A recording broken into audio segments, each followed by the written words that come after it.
मत बट जिसकी जहां पे रिक्वायरमेंट है उसको वहीं पे यूज करना है, अननेसेसरी यूज नहीं करना। तो जैसे अगर हमारा एक बिफोर से कोई काम हो रहा था तो हमें एक बिफोर ही यूज करना चाहिए, मल्टीपल यूज करने का सेंस नहीं है। बट हाँ, अगर कहीं पे भी हमें लगता है कि हमें मल्टीपल प्री रिक्विजिट चाहिए तो you can use multiple as well.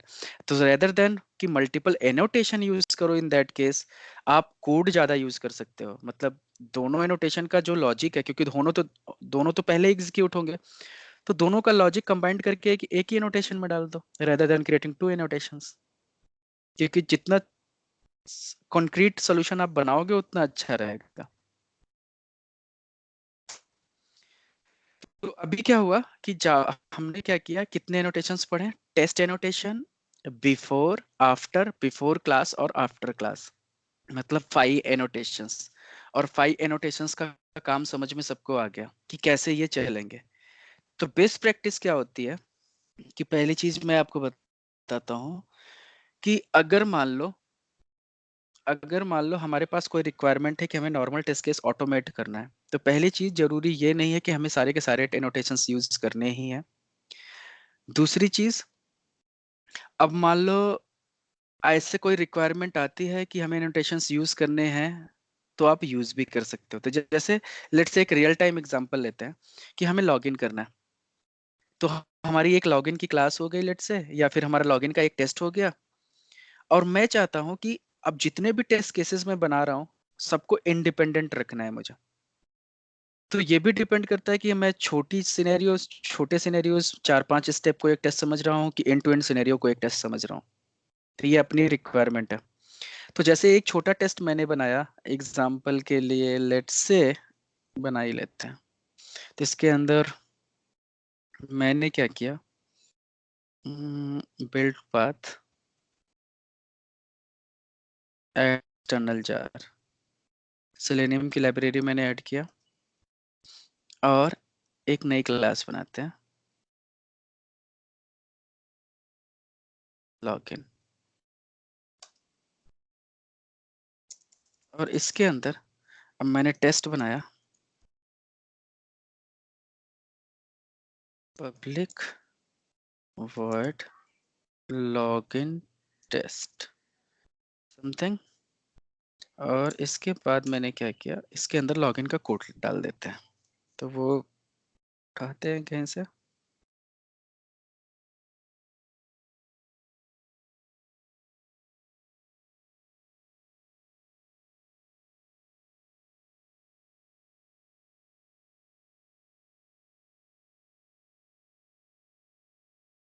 ये लॉगिन का कोड मैंने उठाया, सिंपल इतना।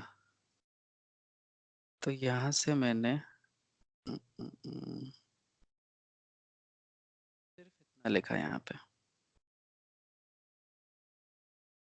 क्योंकि लॉगिन का कोड मेरा इतना ही है। अब इसकी प्री रिक्विजिट क्या थी कि मुझे लॉन्च करना था ब्राउजर।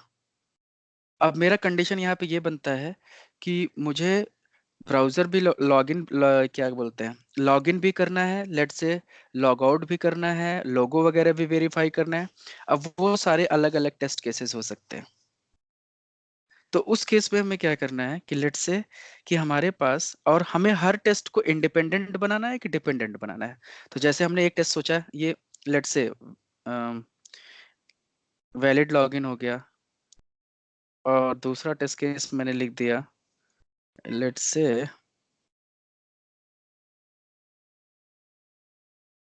इसको लिख दिया मैंने वैलिड लॉगिन टेस्ट, और इसको बना दिया इनवैलिड लॉगिन टेस्ट, और यहाँ पे admin1 बन किया। दो टेस्ट हमारे पास बन गए।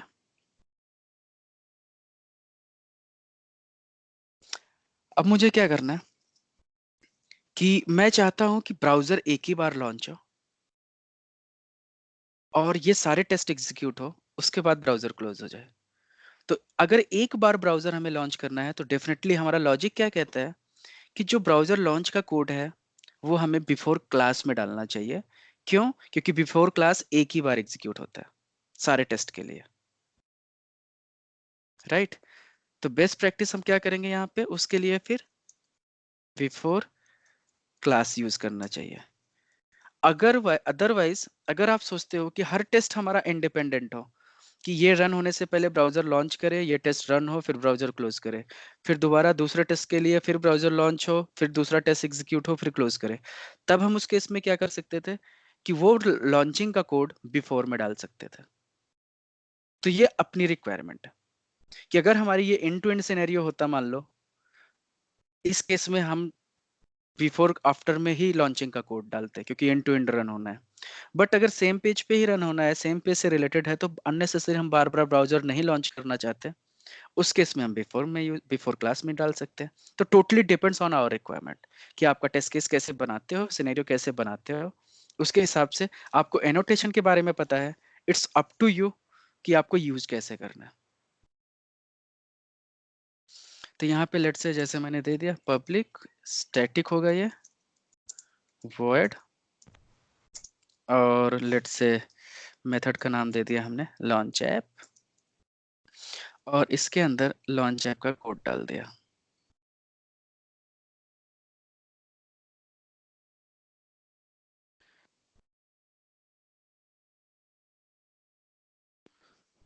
और इसके बाद इसको इंपोर्ट कर लो। अब यहाँ पे ये सारे एरर थ्रो कर रहा है क्योंकि इसको ड्राइवर नहीं मिल रहा है, जबकि आप सोच रहे हो कि ड्राइवर यहाँ पे डिफाइंड है। अब प्रॉब्लम क्या हो रही है कि ड्राइवर इस मेथड में डिफाइन है, क्रोम ड्राइवर, तो मेथड के आउटसाइड वो एक्सेस नहीं कर पाएगा। तो इसलिए इसको हमें ग्लोबल डिफाइन करना होगा, जैसे ग्लोबल वेरिएबल डिफाइन करते हैं। तो इसलिए यहाँ पे ऐसे डिफाइन करने से अच्छा है कि इसको यहाँ से कॉपी करो और सबसे टॉप पे जाके public web driver, Chrome driver या वेब ड्राइवर, जो भी, अगर आप क्रोम ड्राइवर लिखते हो या वेब ड्राइवर लिखते हो, कुछ भी लिख सकते हो, ये आपको पता ही है। तो लेट से वेब ड्राइवर मैंने लिखा, तो पब्लिक वेब ड्राइवर, और यहाँ पे हमने ड्राइवर डिफाइन किया। तो यहाँ से अब उसको रीइनिशियलाइज करने की जरूरत नहीं है क्योंकि ग्लोबली है। तो ये ड्राइवर, अब ये वाला ड्राइवर यहाँ पिक हो जाएगा, चेंज टू ड्राइवर, सही तो है। ओके, अब ये कौन मुझे बताएगा कि यहाँ पे एरर क्यों आ रहा है? सॉरी, कोई मुझे बताएगा कि क्यों एरर आ रहा है, ड्राइवर क्यों नहीं ले रहा? ये ड्राइवर में एरर क्यों आ रहा है जबकि मैंने ऊपर ड्राइवर डिफाइन किया हुआ है?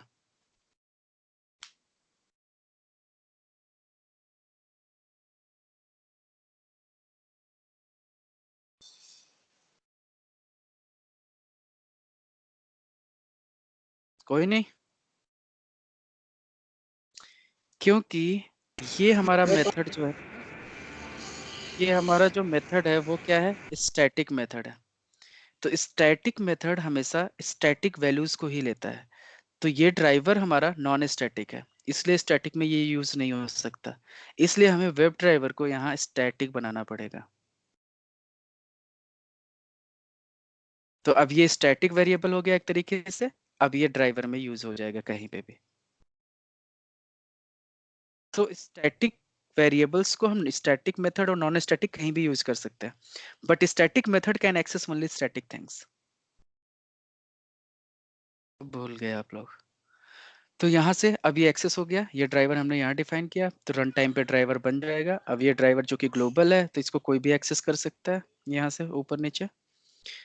तो अब सिंपली हम क्या करेंगे, यहाँ से हमने इसका कोड बना दिया, और सिमिलरली अब हम क्या करेंगे, आफ्टर भी यहीं पे लिख सकते हैं। तो @ after public static void close app.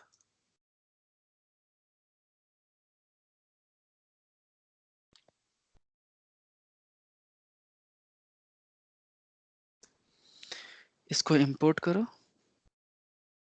और यहाँ पे हम लिख सकते हैं ड्राइवर डॉट क्विट, या क्लोज भी लिख सकते हैं, सिंपल। तो अब क्या होगा, टू टेस्ट केसेस हैं, दोनों हमारे एग्जीक्यूट होंगे, बट ब्राउजर एक ही बार लॉन्च होगा, और दोनों टेस्ट एग्जीक्यूट हो जाने चाहिए इस केस में। तो right click, run as JUnit test,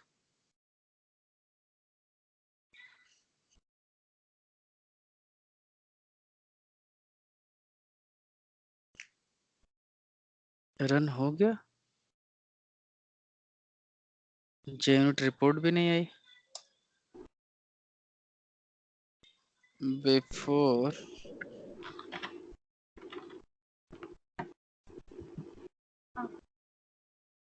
after class में लिखेंगे क्या हम उसका एग्जिट कर। नहीं, आफ्टर में तो लिखा ना क्लोज का, रन है JUnit टेस्ट, एरर आ रही है कुछ।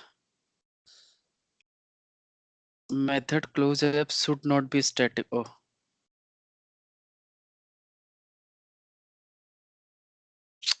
सॉरी, सही कह रहे थे, ये मिस किया था, आफ्टर क्लास होना चाहिए था ये।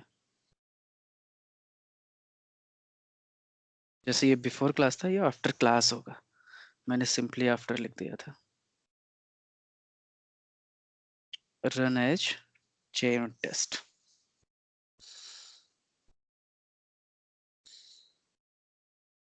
तो ब्राउजर हमारा लॉन्च हुआ।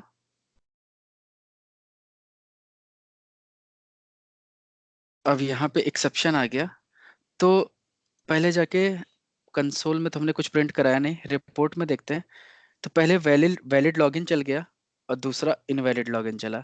तो वैलिड पास हुआ, इनवैलिड फेल हो गया। उसका रीजन क्या है? क्योंकि इसने क्या किया कि लॉगिन हो गया तो इनवैलिड वाला लॉगिन होने के बाद होम पेज पे पहुंच गया। तो क्योंकि ब्राउजर एक ही बार लॉन्च हुआ था, तो जब पहला सिनेरियो में इसने क्या किया कि लॉगिन कर गया, तो ये तो चलेगा नहीं ना फिर, क्योंकि उसको फिर से एडमिन वन ये सब यूजर नेम तो मिला नहीं। या तो लॉग आउट कर सकते हैं यहाँ पे। हाँ, तो इस केस में हम यहाँ पे क्या कर सकते हैं कि इंडिपेंडेंट करने के लिए driver dot find element by dot link text log out dot click. अगर मान लो पहले ये चलता है, इवन सीक्वेंस भी हमें सेट करना चाहिए, बट सीक्वेंस कभी कभी क्या होता है कि फिर मल्टीपल क्लासेस होंगी, तो फिर हर जगह बार बार चेंज करना पड़ता है। तो यहाँ से अब क्या होगा, अगर लॉगिन पहले चलेगा तो वो लॉग आउट कर लेगा, फिर दूसरा चलेगा। अब क्या हुआ, चल पड़ा लॉगिन, दोनों टेस्ट हमारे पास हो गए। तो ये एक सिनेरियो बना। तो ऐसे ही अगर हम इंडिपेंडेंट बनाना चाहते तो इसको बिफोर में डाल सकते थे, तो बिफोर में डालते तो हर टेस्ट से पहले वो लॉगिन करता फिर लॉग आउट करता समथिंग। तो डिपेंड करता है कि खुद सोचो कि मतलब हमें प्री रिक्विजिट लिखना है, तो कितना ये हमारा लाइफ आसान कर दिया कि हमने सिर्फ कोड डाल दिया एक एनोटेशन ब्लॉक बना के, और हमने कुछ भी नहीं बताया कि उसको क्या करना है। लेकिन अपने आप इंटरनली ये क्या कर रहा है कि बिफोर आफ्टर मतलब एक एनोटेशन से हमारा कोड रीयूज हो जा रहा है प्रॉपरली। तो this is the power of you can say JUnit। कि JUnit से एक तो बेनिफिट हमें क्या मिल रहा है कि हमें कोई लॉजिक लगाने की जरूरत नहीं है, हमारा कोड जो है टुकड़ों में रखा हुआ है टेस्ट केसेस, और हमें बेस्ड ऑन रूल्स अपने कि कैसे हमें सीक्वेंस सेट करना है, कैसे हमें रन करना है, हम सिर्फ एनोटेशंस यूज करके अपने कोड ब्लॉक को वहां पे पुट कर देंगे। बाकी का सारा लॉजिक ये इंटरनली खुद ड्राइव कर लेगा। हमें इसको नहीं बताना कि किससे पहले किसको करना है, कैसे करना है। अगर यही चीज अगर हमें कोड लिख के लॉजिक सेट करनी पड़ती, तो मेथड बनाते अलग अलग, फिर टेस्ट केसेस लिखते, फिर वो मेथड पहले कॉल होता समथिंग, बहुत सारी चीजें करनी पड़ती। लेकिन ये हमारे लिए सब कुछ कर दिया। और अनदर बेनिफिट क्या हुआ कि हमें एक एटलीस्ट कुछ तो रिपोर्ट दिया सिस्टम जनरेटेड, जो हम भेज पाए कि कितने पास हुए कितने फेल हुए, जो कि कस्टमाइज अभी तक नहीं था हमारे पास। और सेलेनियम के अंदर ऐसी कोई भी इनबिल्ट मैकेनिज्म नहीं है, या सेलेनियम ने रिपोर्टिंग के लिए खुद खुद को खुद के पास सेलेनियम का अपना कोई रिपोर्टिंग टूल नहीं है। वो हमेशा हम एक्सटर्नल फीचर्स मतलब एक्सटर्नल लाइब्रेरीज या एक्सटर्नल टूल की ही हेल्प लेके इंटीग्रेट करते हैं सेलेनियम में और उसको यूज करते हैं। तो यहाँ तक कि JUnit समझ में आया। This is the 5 annotations. Rajesh, वो रिपोर्ट को सेंड करने का ऑप्शन भी नहीं वही है, नहीं? नहीं, अभी नहीं, यही तो प्रॉब्लम है, कुछ ड्रॉबैक इसके हैं जिसकी वजह से हम टेस्ट एनजी में स्विच करेंगे। ठीक है। ओके। तो ये क्या करता है ना जनरली कि ये ऐसे ही हम देख सकते हैं, इसका स्क्रीनशॉट लेके दे सकते हैं। और ये सोचो कि अब इसका फाइल बन जाए, हम सेव कर ले, अटैच करके भेजे, तो वो मुश्किल हो जाता है इसके लिए। इवन JUnit 5 थोड़ा सा इम्प्रूव किया है, बट फिर भी कुछ नहीं है हमारे पास सिवाय इसके। तो अब इसके अंदर जैसे एक चीज मुझे ये बतानी थी, ऐसे ही JNote के अंदर कुछ चीजें और होती हैं, जो और भी चीजें हैं जो मैं आपको बता देता हूँ। जैसे एक क्लास में और बनाता हूँ, और क्लास का नाम रखता हूँ JUnit assertion। फिनिश करो। और यहाँ पे लेट्स से कि मैं एक टेस्ट बनाता हूँ सिंपली, और पब्लिक void verify टाइटल, और लेट्स से ये वाले को पूरा कॉपी ही कर लेता हूँ मैं।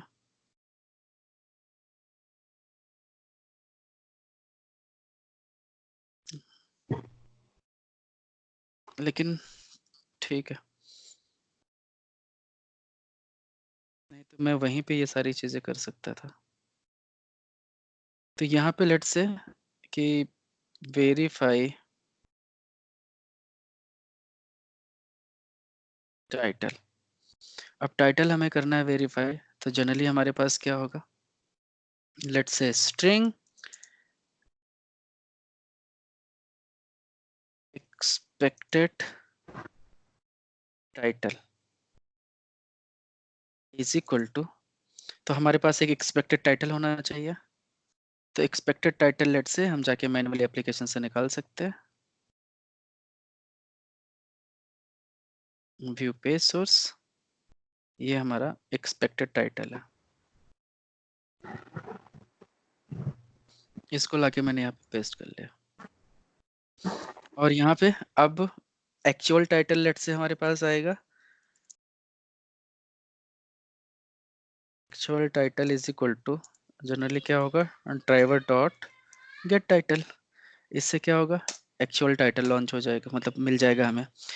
अब हमें क्या करना है कि यहाँ पे लेट्स से कि अगर हमें कंपैरिजन करना है कि दोनों ठीक हैं तो पास हो या फेल हो समथिंग, तो लेट्स से कि जनरली हम क्या करते हैं, इफ कंडीशन अभी तक यूज करते हुए आए हैं।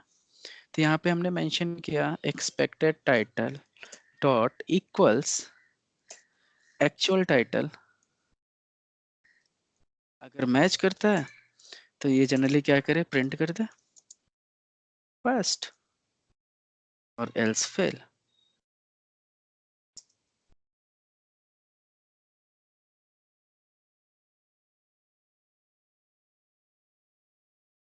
लेट्स से अब इसको रन करते हैं। तो ये हमारा एक टेस्ट है जिसमें हम टाइटल वैलिडेट कर रहे हैं, और हमारे पास प्री रिक्विजिट में हमारे पास लॉन्च करने का कोड है और क्लोज करने का। अभी इसको मैं रन करूंगा, तो चूंकि ये पास होना चाहिए क्योंकि टाइटल आपस में दोनों मैच करेंगे।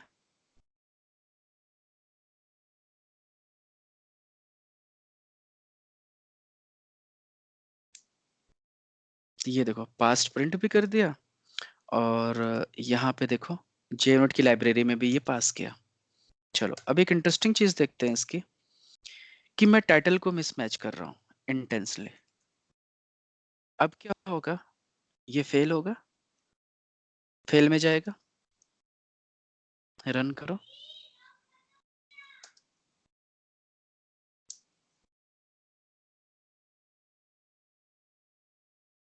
परफेक्ट। तो यहाँ पे क्या हुआ, फेल प्रिंट किया। अब आप लोग ये सोच रहे हो, ये तो सबको पता है, मैं क्यों बता रहा हूँ ऐसा। तो अब यहाँ पे जाके JUnit रिपोर्ट देखो, JUnit रिपोर्ट पास बता रहा है। लॉजिकली क्या होना चाहिए था, JUnit रिपोर्ट में भी फेल होना चाहिए था, क्योंकि ये सिनेरियो फेल था। मतलब हुआ क्या कि सिनेरियो फेल हुआ, प्रिंट हमने कराया था, प्रिंट में फेल आया, फिर भी JUnit रिपोर्ट पास हो गई। तो क्या इस रिपोर्ट पे रिलाय कर सकते हैं कि ऐसे रिपोर्ट्स को हम भेज सकते हैं किसी को, कि मतलब वो कभी फेल ही ना बताए फिर तो एक्चुअल में क्या होता है कि JUnit इस मोड में काम नहीं करता। JUnit चूंकि यूनिट टेस्टिंग का कोड है ये, तो ये क्या करता है कि टेस्ट ऐसे पूरा का पूरा मेथड करता है कि क्या ये मेथड सही बना है, मतलब मेथड में कोई एरर तो नहीं है, नहीं है, क्योंकि आपने जो लॉजिक लिखा है लॉजिक के हिसाब से ये फेल पास कर रहा है, क्योंकि आपने उसमें कंडीशन डाल के बोला है ये मैच करे तो ये पास लिखे, अगर नहीं मैच करे तो फेल लिखे। बट कोड में कोई एरर थोड़ी ना है, लॉजिक में कोई एरर नहीं है। तो यूनिट टेस्ट क्या करता है, उसने कोड के लॉजिक को चेक किया और कोड को पास किया। उसको क्या मतलब कि यहाँ पे कुछ भी आप प्रिंट करा लो, उससे क्या मतलब है, कोई मतलब नहीं। उसको तो अपना सिर्फ कोड का लॉजिक देखा कि उसको ये पता है कि अगर ये ट्रू होगा तो इफ चलेगा, नहीं ट्रू होगा तो एल्स चलेगा। लॉजिक के हिसाब से सब कुछ सही था, क्योंकि यूनिट टेस्ट है ये। तो यूनिट टेस्ट के अकॉर्डिंगली इस कोड में कोई इशू नहीं है, तो उस हिसाब से रिपोर्ट सही है। बट अब चैलेंज ये हमारे सामने आता है कि फिर हमारा तो बेनिफिट नहीं है ना कोई भी इससे, क्योंकि हमारा तो टेस्ट इंटेंस फेल होगा तभी ठीक है ऐसे केस में। तो इसलिए जे यूनिट में जब भी हम कंडीशन कोई यूज करेंगे, या जब भी हम किसी सिनेरियो को फेल या पास करने का कंडीशन बनाएंगे, इन दैट केस हमें इफ एल्स यूज नहीं करना है। इसके जगह पे हमें यूज करना है एसर्शन। तो उसका मेथड है प्री डिफाइंड एसर्ट डॉट एसर्ट इक्वल। तो एसर्ट इक्वल जो है हमें दो स्ट्रिंग को करना है। तो यहाँ पे देखो एसर्ट इक्वल जो है हमारा ओवरलोडिंग है कि मल्टीपल मेथड है, ठीक है। तो हमें दो स्ट्रिंग के बीच करना है, कोई भी सिलेक्ट कर लो तो स्ट्रिंग ही है। तो यहाँ से हमने क्या किया, एक्सपेक्टेड टाइटल और ये एक्चुअल टाइटल पास किया।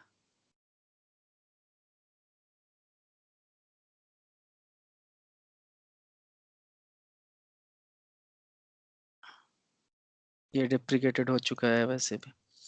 तो यहाँ से हमने क्या किया, नहीं भी लिखोगे तब भी कुछ नहीं।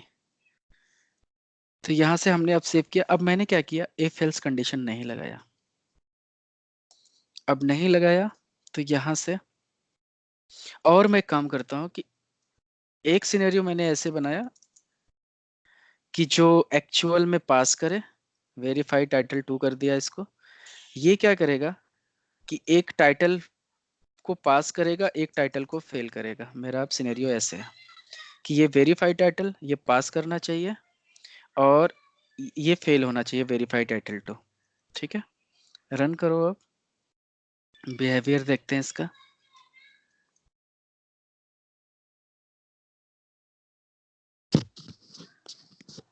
राजेश, ये स्ट्राइक थ्रू इसका स्टाइल ही है असर्ट का, वो हाँ, स्ट्राइक थ्रू हो गया।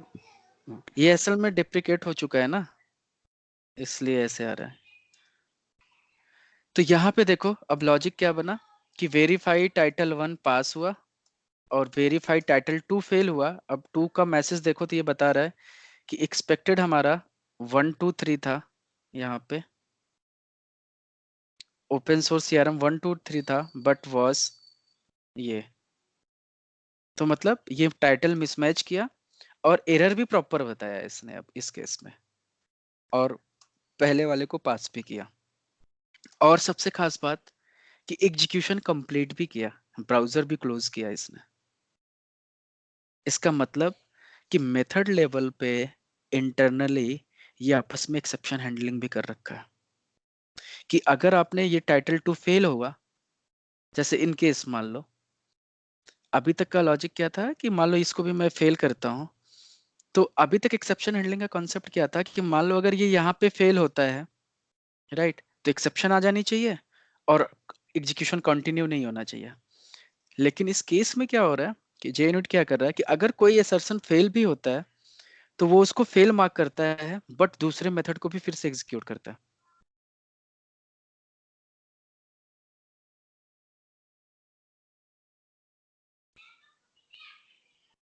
तो यहाँ पे जाओ, अब देखो, तो दोनों टेस्ट एग्जीक्यूट हुए ना, दोनों फेल हुए कोई बात नहीं, लेकिन एग्जीक्यूट दोनों हुए। तो इसका मतलब क्या हो गया कि हमने, अब यहाँ पे बेनिफिट क्या हुआ इसका, एक तो हम 4 लाइन का कोड बचाने से बच गए, उसके जगह पे सिंपली एसर्ट यूज किया कंपैरिजन के लिए। और हमें एक्सेप्शन हैंडलिंग करने की भी जरूरत नहीं पड़ी, क्योंकि मेथड लेवल पे ये अपने आप एक्सेप्शन इंटरनली हैंडल करके चलते हैं एनोटेशंस। तो अलग से हमें ट्राई कैच भी नहीं लगाना, मतलब मेथड लेवल पे। तो अगर हमारे पास छोटे छोटे मेथड्स हैं, टेस्ट केसेस हैं, तो हमें उसके अंदर ट्राई कैच लगाने की भी जरूरत नहीं है, क्योंकि अगर कोई एक फेल भी होता है तो कोई बात नहीं, अगला तो रन हो गई होगा। तो ऐसा भी नहीं कि एग्जीक्यूशन को स्टॉप कर रहा है। तो यहाँ तक अभी तक आपने क्या क्या चीजें पढ़ा? जे यूनिट, जे यूनिट एक हमारी यूनिट टेस्टिंग फ्रेमवर्क है, इनबिल्ट, मतलब जावा में बना बनाया है, जिसका यूज डेवलपर्स यूनिट टेस्टिंग के लिए करते हैं। और ये पूरा एनोटेशन बेस्ड होता है। तो इसके 5 एनोटेशंस हैं। पहला annotation test, before, after, before class, after class. किस ऑर्डर में रन करते हैं, कैसे करते हैं, वो आपको पता चल चुका है। फिर जे यूनिट के अंदर हमें अगर